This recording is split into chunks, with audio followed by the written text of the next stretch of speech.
Grabe ang performance ng Warriors lalo na ang kanilang depensa. Dalawang streak ang naputol dahil sa panalo nila laban sa Lakers. Pero bago yan Anthony Davis sa wakas natupad na ang hiling sa Lakers. Tuwang-tuwa nga ito dahil nakasama na nito ang dalawang big man sa Dallas Mavericks na sila Derek Lively at Daniel Gafford. Matapos kasi ang matagal na pag-iintay ay sa wakas nakahinga ng maluwag si Davis sa Dallas Mavericks. Lalo at nakabalik na rin si Davis sa paglalaro bilang power forward. Alam naman natin na sa Lakers pa lang ay matagal ng hiling ni Anthony Davis ang makabalik sa paglalaro bilang power forward.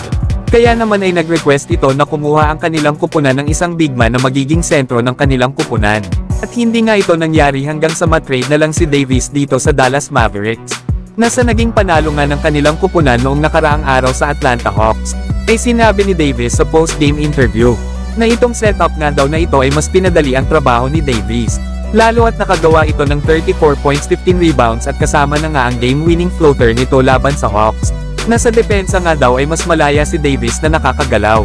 Para nga daw itong free safety na tumutulong sa lahat.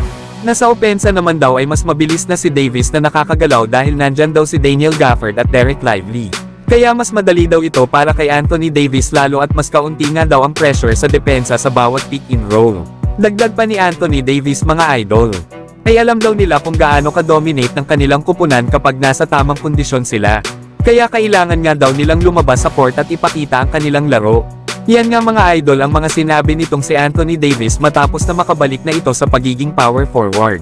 Sa ngayon ay inaasahan na makakapasok ang Dallas Mavericks ng play-in tournament.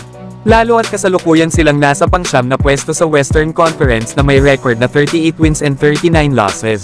Na kahit nga wala ang ibang mga key players ng Dallas ay nananatili pa rin silang malakas dahil dito kay Anthony Davis. Na bukas naman ay makakalaban nila ang Los Angeles Clippers at back-to-back game nga ito. Bago naman makakaharap ng Dallas Mavericks ang dating kupunan ni Anthony Davis ang Los Angeles Lakers. Kaya ito yung isa sa magandang abangan na match-up sa April 10 araw sa Pilipinas. Pero kayo mga idol, ano ang masasabi nyo na nagbabalik na ang dating Anthony Davis lalo at balik na ito sa power forward position? Samantalang tinapos ng Golden State Warriors ang 362-day streak ni Luka Doncic. Ito nga ay yung kanyang 140 na consecutive games na nakagawa ng 3-pointer. Ang streak nga na ito ay ang pang-5 sa pinakamatagal sa NBA history. Pero ngayon ay tinapos na ito ng Warriors na first time nga ito sa loob ng 2 taon din ang inabot bago nahinto ang streak sa sunod-sunod na 3-pointer bawat laro ni Luka.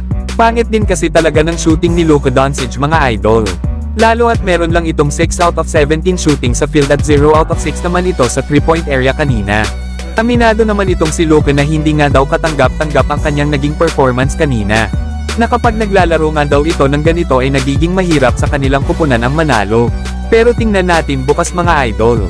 Kung makakabawi ba itong si Luka Doncic sa kanyang performance laban naman sa New Orleans Pelicans. Pero alam nyo ba din mga idol na naputol din ang streak ni Jared Vanderbilt laban sa Golden State Warriors. Simula kasi nang naglaro ito sa Los Angeles Lakers at nakaharap nila ang Warriors. Ay undefeated pa si Jared Vanderbilt sa Golden State Warriors at 6-0 nga ang record niya dito. Pero hayaan na natin mga idol lalo at birthday din naman ni Vando. Pero kayo mga idol, ano ang masasabi nyo dito?